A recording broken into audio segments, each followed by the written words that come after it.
बड़ी खबर आज की है, जम्मू कश्मीर से आई है, अफसोस भी है। खबर यह है, शहादत का बदला और देश में उबाल है। तस्वीर दिखाऊंगा। ये जो तस्वीरें आप देख रहे हैं, ये हमारे कैप्टन हैं जो शहीद हो गए हैं जम्मू कश्मीर में। 2 कैप्टन शहीद हुए, कैप्टन शुभम, कैप्टन प्रांजल और हवलदार माजिद। कुल 5 जवान शहीद हुए हैं जिनकी शहादत का बदला देश मांग रहा है। अगली तस्वीर दिखाऊं मैं आपको। ये जो आप देख रहे हैं, फुल स्क्रीन लीजिए, कैप्टन शुभम का पार्थिव शरीर है। ये देख रहे हैं, इस जंगल में पहाड़ी पर उनकी शहादत हुई और उसके बाद देखिए हमारे जो जवान हैं, कैप्टन शुभम का पार्थिव शरीर ऊपर पहाड़ी से उतार कर ला रहे हैं। उनके पास शायद कोई खाट है जिसे आप अगर देख सकें, खाट को उन्होंने कंधों पर उठा रखा है और कैप्टन शुभम का पार्थिव शरीर पहाड़ी से नीचे लेकर आ रहे हैं।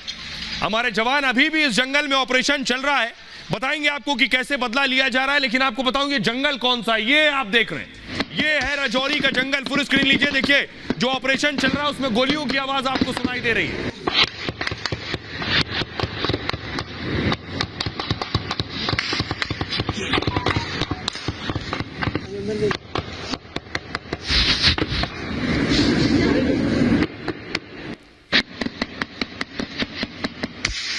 जंगल में ऑपरेशन चल रहा है और एक आतंकी जो छिपा हुआ था इस जंगल में, उसकी तस्वीर मैं आपको दिखाऊं। ये देखिए, ये 2 आतंकी ढेर कर दिए गए। हमारे 5 जवान शहीद हुए, ये 2 आतंकी, इसमें एक पाकिस्तानी आतंकी भी है जो इस जंगल में छुपा हुआ था। सुरंग एक्सपर्ट भी कहते हैं। दोनों को जंगल में मार गिराया गया है। लेकिन अब मैं आपको बताऊं, हमारे जो जवान शहीद हुए उनकी शहादत का बदला बेशक ले लिया गया हो, लेकिन वो अनमोल है, उनकी वाकई कोई कीमत नहीं है। अब सुनिए जरा कैप्टन शुभम, शहीद कैप्टन शुभम के पिता को, जिन्हें सुनेंगे तो आप भी खुद को रोक नहीं पाएंगे भावुक होने से। पिता को अपने बेटे की शहादत पर फख्र है, सुनिए। बस यही कह रहा था, कुछ काम बाकी है उसे करके बहुत जल्दी आता हूं। 2-1 दिन में छुट्टी आने वाला था। पिछले 15 दिन से ही लगातार कह रहा था एक काम है वो करके आता हूँ। एक काम रह गया, उसे करके आता हूँ। I feel proud. क्या जानकारी मिलती है? बस यही बताया था कि एनकाउंटर में चोट लगी है, घायल है, हॉस्पिटल में सीरियस है, भर्ती है। कल 3:45 बजे सूचना मिली थी। वो जो करना चाहता था उसने किया, सर्वोच्च बलिदान देकर।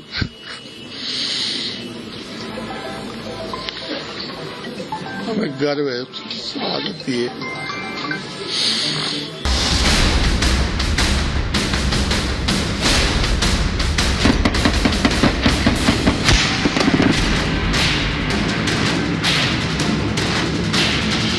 दुश्मनों का सफाया करने के लिए जवानों ने जान की बाजी लगा दी। देश के 2 जाबाज कैप्टन शहीद हो गए। 3 और जवानों ने अपनी जान कुर्बान कर दी। मतलब देश के 5 सैनिकों ने खून का एक कतरा लगा दिया ताकि दुश्मन की कोई चाल कामयाब ना हो। जवानों की शहादत पर आगरा से लेकर बेंगलुरु और पुंछ तक गर्व से भरा है। जंगल और पहाड़ों से छिपकर गद्दार हमला कर रहे थे। राजौरी में वो गुफाओं और सुरंगों को ढाल बना रहे थे, लेकिन देश के दिलेर चट्टान की तरह अड़ गए। वो न गोलियों से डरे और न धमाकों से। 5 जवान शहीद हुए तो 2 कायर दहशतगर्दों को भी ढेर कर दिया और साफ पैगाम दे दिया कि चाहे जंगल में छिपे या जहन्नुम में, आतंकी बख्शे नहीं जाएंगे। और आइए अब आपको बताऊं कैसे जंगल में चल रहा था ऑपरेशन। उस ऑपरेशन में हमारे 5 जवान शहीद हुए। दरअसल जंगल में छिपे हुए थे ये आतंकी। इन्होंने नया तरीका अपनाया कि जंगल में छिप जाओ, उसके बाद जब सेना के जवान आए तो छुप कर उन पर हमला करो, क्योंकि जंगल में छिपे हैं तो हमारे लिए, हमारी फौज के लिए समंदर में सुई जैसी स्थिति होती है। पहले जब उनके एक बार में पता चल जाए कहां छिपे हैं, फिर हम उन्हें मार गिराते हैं। तो जम्मू कश्मीर के राजौरी में आतंकी बड़ी साजिश रच रहे थे। पाकिस्तान से आए आतंकी 1 महीने से कालाकोट के जंगल में छिपे थे और घाटी में बड़ी वारदात को अंजाम देने की फिराक में थे। सेना को जानकारी मिली, उसने ऑपरेशन शुरू किया। पहाड़ी और जंगल का फायदा उठाकर आतंकी भागना चाहते थे, लेकिन पुलिस और सुरक्षा बलों ने आतंकियों को घेर लिया। जंगल में घेराबंदी से बौखलाए आतंकी फौरन फायरिंग करने लगे। ताबड़तोड़ फायरिंग से आसपास रह रहे लोग दहशत में आ गए कि क्या हुआ, लेकिन उन्हें बचाने के लिए हमारे सेना के जवान ढाल की तरह उतर आए। उनकी पहली कोशिश थी कि आम लोगों को चोटें न लगे, गोलीबारी की चपेट में ना आए। माना जा रहा है कि इसी वजह से सेना को ज्यादा नुकसान उठाना पड़ा। एनकाउंटर में 2 जाबाज कैप्टन समेत 5 जवान शहीद हो गए, लेकिन उन्होंने देश के 2 दुश्मनों को ढेर कर दिया। मतलब राजौरी के जंगलों में दहशत की साजिश नाकाम कर दी। सेना का एनकाउंटर और सर्च ऑपरेशन अब भी जारी है, यानी राजौरी के जंगल में छिपा कोई आतंकी बचेगा नहीं। लेकिन आपको जानकर ताज्जुब होगा, आपको बताऊं मैं कि पूर्व मुख्यमंत्री जम्मू कश्मीर की महबूबा मुफ्ती आतंकियों के खिलाफ उनकी जुबानें सिल जाती हैं, और यहां भी जब 5 जवान शहीद हुए तो उस पर भी सियासत। सुनिए जरा। जो जवानों ने है अपनी जिंदगी का नजराना दिया है, क्या कहना चाहोगे? नहीं, हम यही कहेंगे कि कल जो 4 जिसमें 2 कैप्टन शामिल हैं, वो शहीद किए गए। और एक तरफ से बीजेपी रोज दावा करती है कि जम्मू कश्मीर में हालात बिल्कुल ठीक ठाक हो गए हैं और मिलिटेंसी खत्म हो गई है। दूसरी तरफ से एक तरफ से जवान शहीद हो रहे हैं, और दूसरी तरफ से जो जम्मू कश्मीर के लोगों का जीना हराम कर दिया है मिलिटेंसी के नाम पे। पकड़ दकड़ रोज बरोज यहाँ पर मॉनिटरिंग होती है, सर्विलेंस होती है, कोई बात नहीं कर सकता है। तो मुझे समझ नहीं आता है, अगर ये कहते हैं हालात ठीक है तो फिर हमारे जवान शहीद क्यों हो रहे हैं? अब आपको बताऊं, महबूबा को सुन लिया आपने। इस तरह के बहुत से सियासतदान हैं जिनकी दुकानें सिर्फ इसी तरह से चलती आ रही, लेकिन भारतीय सेना चुन चुन कर मारने पर यकीन रखती है। जो देश के खिलाफ बंदूक उठाए, यह तस्वीर जो आप देख रहे हैं, जो आतंकी ढेर किया गया उसका नाम है कारी। यह पाकिस्तानी आतंकी है, टनल में छिपने में माहिर था। इसने अफगानिस्तान और पाकिस्तान में ट्रेनिंग ली है। आतंकी समझ लीजिए बहुत बड़ा आतंकी है जो छिपा हुआ था राजौरी के जंगल में। आइए अब मैं आपको बताऊं इसको कैसे ढेर किया गया। और यह हाईली ट्रेंड आतंकी था, यह बहुत लंबे वक्त से भारत में छिपा हुआ था। इसको मार देना एक बड़ी कामयाबी भी है। देखिए, इस तरह की सुरंग जंगलों में होती है, प्राकृतिक सुरंग होती है, इसमें छिपा हुआ था यह कारी। राजौरी एनकाउंटर में 2 बड़े आतंकी मारे गए। मारा गया एक आतंकी लश्कर का टॉप कमांडर था, पाकिस्तान से आए इस आतंकी का नाम था कारी। पाकिस्तान ने जम्मू में फिर आतंक फैलाने के लिए इसे भेजा था। कारी सुरंग में रहकर साजिश रचने में माहिर था। वो हमास की तरह गुफाओं में छिपकर रहता था और गुफाओं से ही टेरर का नेटवर्क चला रहा था। उसे पाकिस्तान और अफगानिस्तान मोर्चे पर ट्रेनिंग मिली। राजौरी के जंगल और गुफाओं की जानकारी उसके पास थी, इसलिए वो बार बार सुरक्षा बलों को चकमा दे रहा था। और पिछले 1 साल से पुंछ राजौरी में यह सक्रिय था। कारी को उसे साथी बारूदी गोलेबाज भी कहते थे, यानी क्योंकि वो आईडी यानी बम बनाने में माहिर था और गुफाओं से छिपकर काम करने वाला ट्रेंड स्नाइपर था।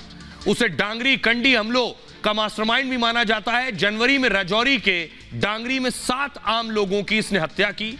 मई में राजौरी के कंडी में बम धमाके में 5 जवान शहीद हुए थे। इन दोनों आतंकी वारदातों को कारी ने ही अंजाम दिया था, इसलिए उसके खात्मे के लिए सेना ने पूरी ताकत झोंक दी और राजौरी के जंगलों में उसे ढेर करके ही दम लिया है।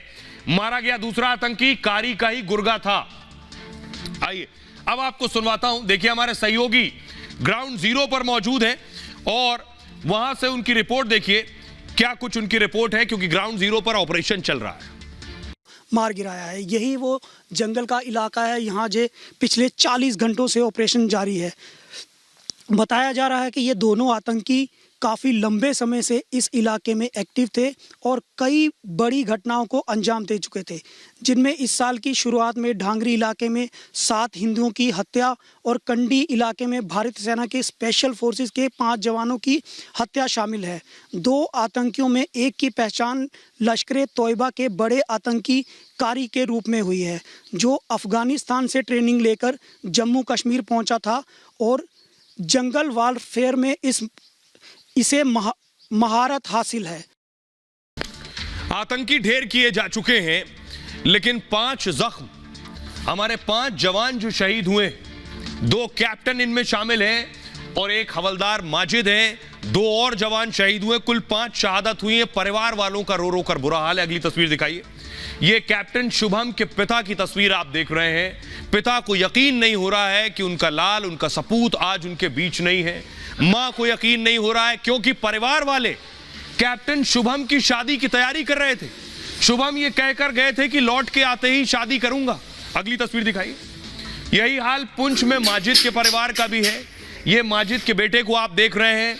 माजिद के दोनों बच्चे देखिए, पिता की तस्वीर अपने पास रख कर बैठे हुए हैं। 3 बच्चे माजिद के और तीनों बहुत छोटे बच्चे हैं। आइए अब आपको बताऊं हमारे उन जवानों के बारे में जो हमेशा हमारे बीच रहेंगे, जिन पर हमेशा हमें फख्र रहेगा। यह तस्वीर जो आप देख रहे हैं, राजौरी एनकाउंटर में कैप्टन शुभम गुप्ता शहीद हुए हैं। आगरा के रहने वाले शुभम 9 पैरा रेजिमेंट के कैप्टन थे। वो राजौरी के जंगलों में एनकाउंटर का नेतृत्व कर रहे थे। 26 साल के शुभम की गिनती सेना के जाबाज अफसरों में होती थी। 2018 में सेना के सिग्नल कोर में उनकी भर्ती हुई थी, मगर परिवार को बिना बताए उन्होंने कोर अपना बदल लिया। इसके लिए शुभम ने स्पेशल फोर्सेस की कठिन ट्रेनिंग ली। पैरा कमांडो की ट्रेनिंग जब पूरी की तब परिवार को पता चला। 6 महीने पहले शुभम गुप्ता अपने परिवार अपने घर आगरा आए। वो दोस्त परिवार से हमेशा कहते थे कि कुछ बड़ा करना है। शुभम की कुछ दिनों में ही शादी होने वाली थी, लेकिन वो कहते थे पहले बड़ा काम कर लूं फिर शादी करूंगा। पिता से आखिरी बार बात में कहा था 25 नवंबर को आऊंगा, लेकिन पापा उससे पहले बड़े मिशन पर जा रहा हूं। शुभम अब शहीद बनकर लौटेंगे, लेकिन एक मिशन पूरा करके। जिस ऑपरेशन की अगुवाई की उसमें देश के दुश्मन मारे गए। शुभम की शहादत पर आगरा समेत पूरे उत्तर प्रदेश को गर्व है। सीएम योगी ने भी कैप्टन शुभम गुप्ता को श्रद्धांजलि अर्पित की और शहीद परिवार को 50 लाख की मदद की घोषणा की है। बेंगलुरु के रहने वाले कैप्टन प्रांजल दिलेर अफसर थे और 63 राष्ट्रीय राइफल्स में तैनात प्रांजल एनकाउंटर में माहिर थे। 9 दिसंबर को प्रांजल कैप्टन से मेजर बनने वाले थे, मगर उससे पहले ही प्रांजल ने सर्वोच्च बलिदान दिया। 29 साल के प्रांजल अपने माता पिता के इकलौते लड़के थे। उनके पिता मैंगलोर रिफाइनरी में डायरेक्टर रह चुके हैं। आपको जानकर ताज्जुब होगा, प्रांजल की जो पत्नी है अदिति, IIT चेन्नई से वो खुद PhD कर रही थी। परिवार को प्रांजल के खाने खोने का गम है और गर्व दोनों। पूरा बेंगलुरु अपने लाल की दिलेरी को याद कर रहा है। कैसे प्रांजल बेंगलुरु में इंजीनियरिंग की पढ़ाई कर रहे थे, लेकिन उनका सपना सेना के साथ जुड़ने का था। वो बचपन से वायुसेना में पायलट बनना चाहते थे, पायलट नहीं बन पाए तो 2014 में सेना में शामिल हो गए और सेना में ऐसा पराक्रम दिखाया कि दुश्मन उनसे कांपते थे। आइए आपको सुनवाता हूं, सुनिए जरा कैप्टन शुभम, शहीद कैप्टन शुभम के पिता और उनके भाई को। I feel proud. वो जो करना चाहता था उसने किया, सर्वोच्च बलिदान देकर।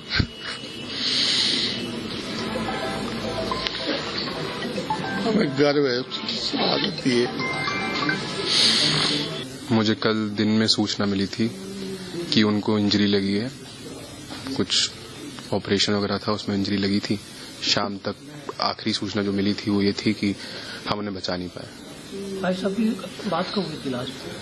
मेरी लास्ट जो बात हुई थी वो रात को तकरीबन 8 बजे। क्या बात थी? मुझे कर्नल साहब का उनकी यूनिट से फोन आया था कि हम उनको बचा नहीं पाए और आप लोग जम्मू की तरफ ना आए, क्योंकि मैं तब तक जम्मू के लिए निकल चुका था। उन्होंने कहा कि अब वापस आगरा चले जाए। शुभम से कब बात हुई थी आपकी? मेरी उनसे आखिरी बात हुई थी 2-3 दिन पहले, दिवाली के आसपास। आइए अब आपको बताऊं कि हवलदार माजिद जो पुंछ के रहने वाले हैं, ये उनकी तस्वीर आप देख रहे हैं। एनकाउंटर में पुंछ के अब्दुल माजिद भी शहीद हुए। मजीद सेना की 9 पैरा रेजिमेंट में हवलदार थे।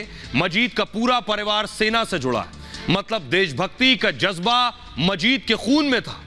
2017 में मजीद के भाई ने भी देश के लिए शहादत दी थी और अब उन्होंने देश के लिए अपनी जान कुर्बान कर दी।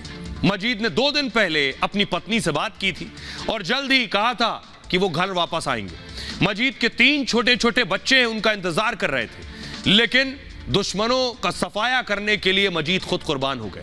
पुंछ को अब अपने लाल के पार्थिव शरीर का इंतजार है। अंतिम सलाम कर वो अपने सपूत को श्रद्धांजलि देना चाहते हैं। आइए आपको सुनवाते हैं, सुनिए जरा क्या कुछ कह रहे हैं शहीद मजीद के पिता।